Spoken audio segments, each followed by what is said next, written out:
तो last episode में हमने देखा था कि रूडो को खाई में फेंक दिया जाता है, जिसकी वजह से रूडो बेहोश हो जाता है।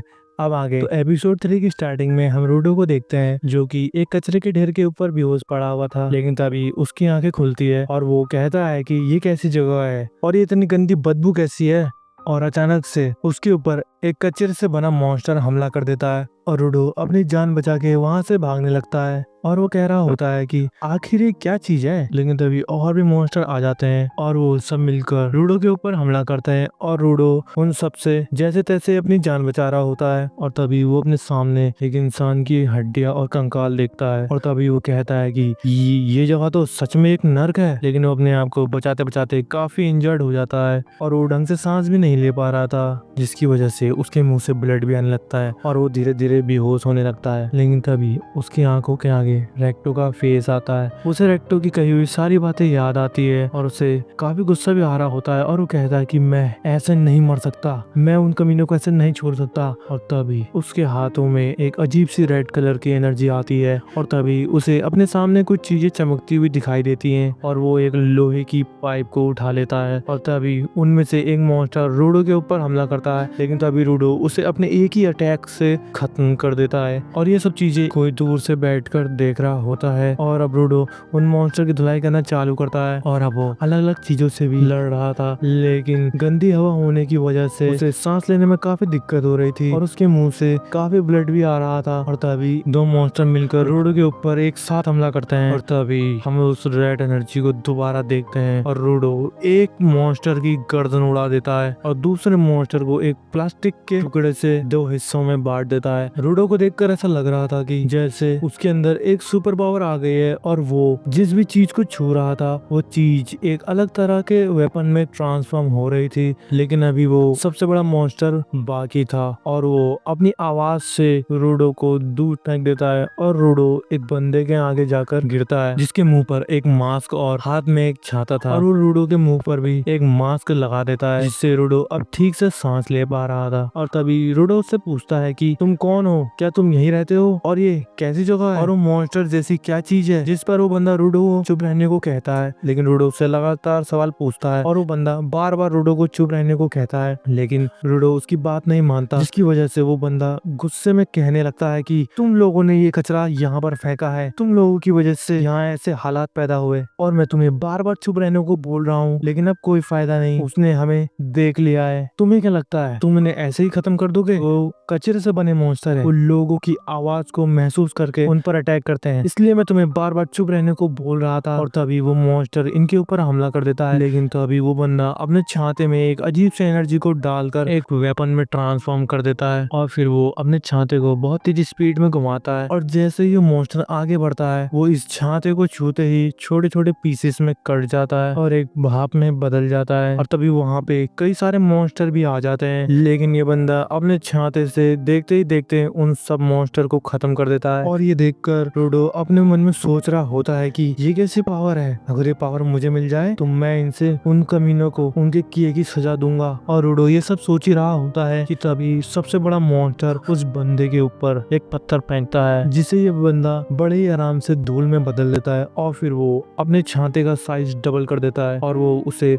उस मॉन्स्टर की तरफ फेंकता है और वो मॉन्स्टर एक बॉम्ब की तरह फट जाता है और वो भी धूल में बदल जाता है। और तभी रूडो उस बंदे से फिर से पूछता है कि तुम कौन हो और वो बंदा अपना मास्क हटाता है और वो अपना नाम इंजन बताता है और वो बोलता है कि मैं एक क्लीनर हूँ। और तभी इंजन को काफी बदबू आती है और वो रूडो से कहता है कि तुमने मेरा मास्क क्यों उतरवाया बेवकूफ। और तभी रूडो बेहोश हो जाता है और हमें एक फ्लैशबैक दिखाया जाता है जहाँ पर रूडो कुछ बच्चों से झगड़कर आया होता है। रूडो कहता है कि उसने बाहर जाकर लोगों से कहा कि चीजों में भी जान होती है, जिस पर वो सब हंसने लगे। और तभी रेक्टो पूछता है कि क्या तुमने भी उन्हें मारा, जिस पर रूडो कहता है नहीं, जो सुनकर रेक्टो कहता है कि अच्छा किया। दरअसल रेक्टो ने रूडो को बताया था कि अगर तुम किसी चीज का अच्छे से ख्याल रखते हो तो उस चीज में भी सोल आ जाती है, जिससे रूडो को लगता था कि उनमें जान आ जाती होगी। और तभी रेक्टो कहता है कि ये बस एक पुरानी कहानी है, शायद लोगों ने अपनी चीजों का ख्याल रखने के लिए इसको बनाया होगा, पर मैं इसमें यकीन करता हूँ जैसे कि इस टॉवल में भी सोल है जो तुम्हें इतनी अच्छे से साफ कर देता है। और तभी रूडो पूछता है कि तो क्या उस टेबल टेबल, उस कुर्सी और इन सब में भी सोल है। जिस पर रेक्टो हंसते हुए कहता है कि हाँ हो सकता है। और फिर रूडो कहता है तो क्या इन ग्लव्स में भी? जिस पर रेक्टो कहता है कि अगर तुम इनका अच्छे से ध्यान रखोगे तो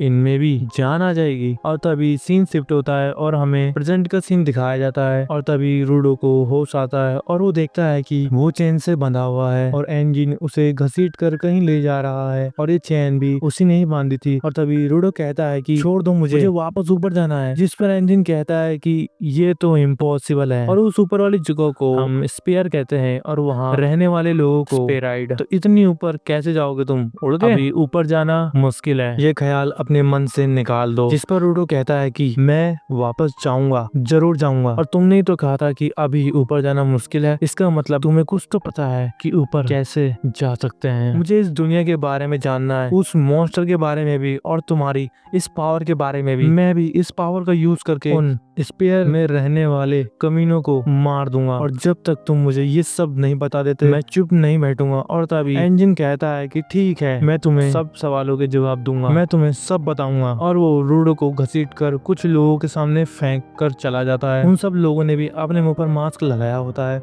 और तभी उनमें से एक आदमी रूडो के पास आता है और रूडो से पूछता है कि क्या तुम ऊपर से आए हो? जिस पर रूडो कहता है कि हाँ, मैं ऊपर से ही गिरा हूँ। और ये सुनते ही सब लोग अपना अपना मास्क फेंक देते हैं और वो लोग कहते हैं कि क्या तुम सच में ऊपर से आए हो? हमने आज तक ऊपर से आए किसी इंसान को जिंदा नहीं देखा। और तभी उन्हीं में से एक बंदा कहता है कि ये हमारी भाषा भी बोलता है, क्या ये सच में ऊपर से ही आया है? जिस पर उनका हेड कहता है कि ये सच बोल रहा है, हमने आज तक ऊपर से आए लोगों की सिर्फ डेड बॉडीज देखी है। और जरा देखो तो बेचारे को कैसे बांध कर फेंका है। और वो लोग उसकी चैन खोलने लगते हैं, जो देखकर रूडो अपने मन में सोच रहा होता है कि चलो ये लोग उस इंजन जैसे तो नहीं है, उससे तो ठीक ही लग रहे हैं। लेकिन वो लोग रूडो को ट्रक में बांध देते हैं और वो लोग कहते हैं कि इसका तो काफी अच्छा दाम मिलेगा क्योंकि ये तो एक जिंदा स्पेराइड है। और ये लोग इन स्पेराइड से बहुत नफरत करते हैं। और तभी उनका हेड कहता है कि तुम अपना सारा कचरा यहाँ नीचे फेंक देते हो, जिसकी वजह से यहाँ की हवा जहर जैसी बन गई है और उसमें मॉन्स्टर भी पैदा होने लगे हैं। हमारे कई लोग इस जहरीली हवा से और उन मॉन्स्टर की वजह से मारे गए और हमारे लोगों को यहाँ से जाना पड़ा, इसलिए हमें तुम लोगों से काफी नफरत है और अब हम तुम्हारा यहाँ पर तमाशा बनाएंगे। और वो रूडो के मुंह में जबरदस्ती खाना ठूसने लगते हैं और वो कहता है कि कैसा लगा? तुम्हें तो हमारा खाना भी कचरा ही लगता होगा, है ना? तुम तो कभी कचरे को छूते भी नहीं हो, है ना? लेकिन तभी रूडो उस बंदे की अंगुलियों को ही चबा जाता है और वो उस खाने को भी खाने लगता है और वो कहता है कि ये अभी भी खाने लायक है। जिससे भी मैं अभी तक मिला हूँ वो सब मुझे फालतू का ज्ञान देते हैं, ऊपर वाले लोग, नीचे वाले लोग, तुम लोगों को ऐसे बांटना बंद करो। और तभी वो उन जंजीरों को तोड़ देता है और फिर से हम रूडो के आसपास उस रेड एनर्जी को देखते हैं, जिसकी वजह से उसके आसपास की चीजें उड़ने लगती है और इंजन ये सब दूर से देख रहा था। और तभी रूडो को रेक्टो की कहीं भी बात याद आती है कि अगर तुम किसी चीज का ख्याल रखते हो तो उसमें सोल आ जाती है जो फिर तुम्हारी मदद करती है। और अब रूडो समझ जाता है कि उसके ग्लव्स में पावर आ गई है और तभी वो एक चेन को पकड़ लेता है और वो लोग ये देखकर शॉक हो जाते हैं और वो कहते हैं कि स्पेराइड भी ऐसी पावर यूज कर सकते हैं। और तभी इंजन कहता है कि जो लोग चीजों को छूकर उनके अंदर जान डालकर उनकी पावर को बाहर निकाल सकते हैं उन्हें गिवर कहते हैं। और अब वो लोग रूडो के ऊपर अटैक करने लगते हैं, लेकिन तभी रूडो उनके ऊपर चेन से अटैक करता है। तभी उनमें से एक आदमी कहता है कि वो चैन जो उसके हाथ पर है उसे अलग कर दो, एक गिवर अपने ऑब्जेक्ट के बिना कुछ नहीं कर सकता। और वो लोग उससे वो चैन दूर कर देते हैं, लेकिन तभी रूडो एक टायर को उठाता है और उसे ट्रांसफॉर्म कर देता है। ये देखकर सब लोगों की फट जाती है कि ये तो एक से ज्यादा ऑब्जेक्ट को यूज कर सकता है और वो सबको हरा देता है। और अब वो उन लोगों के हेड की तरफ बढ़ रहा था और वो रूडो को अभी भी गालियां दे रहा होता है और रूडो अब उसकी बत्ती बुझाने वाला ही था कि तभी बीच में इंजन आकर सारा मजा खराब कर देता है और रूडो को रोक लेता है और वो कहता है कि बस कर यार, बहुत हो गया। और रूडो भी अपने होश में आ जाता है और वो इंजन से पूछता है कि ये सब अभी यहाँ पे क्या हुआ? जिस पर इंजन कहता है कि मैं तुम्हारी पावर देखना चाहता था और अब मैं तुम्हारे हर सवाल का जवाब दूंगा, बदले में तुम क्लीनर को ज्वाइन कर लो, हमें तुम जैसे लोगों की ही जरूरत है। जिस पर रूडो कहता है कि मुझे नहीं करना, मैं वापस जाना चाहता हूँ। और इसी के साथ ये एपिसोड यहीं पर एंड हो जाता है। तो मिलते हैं एक नए एपिसोड में, टेक केयर, बाय बाय।